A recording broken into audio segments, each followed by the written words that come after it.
বৃষ্টি হয়ে বাইরের সব গাছ তো জল পেয়ে গেছে, কিন্তু ঘরের গাছগুলোতে তো জল দিতেই হবে। এই যে অ্যালোভেরা গাছগুলো দেখছো, এগুলো আমি যখন লাগিয়েছিলাম তখন কত ছোট ছোট ছিল, আর এখন অনেক বড় হয়ে গেছে। অনেক দিন ধরেই ভাবছি এর টবগুলো চেঞ্জ করে অন্য টবে বসাবো, কিন্তু সে আর হচ্ছে না।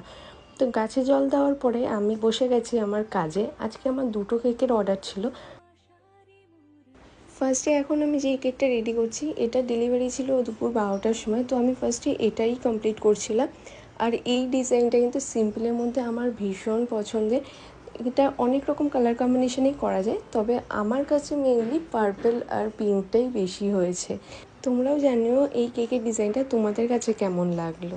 আর কেকের উপরে নামটা দেখেছো তো? এই কেকটা বন্ধু বান্ধবীরা মিলে একটা বান্ধবীর বার্থডেতে নিয়েছিল, তাই এরকম মজাদার নাম।